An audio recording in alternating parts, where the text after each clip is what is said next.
طارق مؤمن طبعا. انا كنت تقريبا المكان دوت ما كانش فيه شعر خالص. قررت كده ان انا اعمل عمليه زراعه شعر، فسالت طبعا لقيت دكتور طارق كان احسن الناس رشحته لي يعني، فجيت وقعدت معاه كده. فهو الحمد لله اقنعني. انا كنت خايف طبعا جدا في الاول، فهو اقنعني والحمد لله. انا تقريبا بقالي حوالي 6 شهور والنتيجه مرضيه جدا جدا الحمد لله، مبسوط جدا. بشكر الدكتور طارق طبعا وبشكر الاستاف اللي موجود معاهم طبعا، كله ناس محترمين جدا. كنت باجي تقريبا كل 10 ايام عشان اللازمه وكده. طبعا الدكتور طارق متابعني، كان كل مره بيبص عليا. الحمد لله انا مبسوط جدا وبشكره جدا. والحمد لله كان تقريبا ما فيش شعر خالص خالص في المنطقه اللي في الاول دي.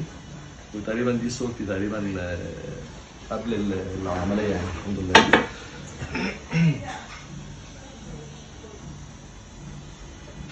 الحمد لله انا مرضي جدا وبشكر الدكتور طارق جدا.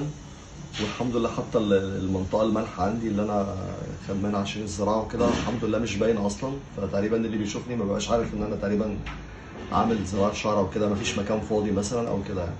فالحمد لله انا مرضي جدا وبشكر الدكتور طارق جدا جدا جدا.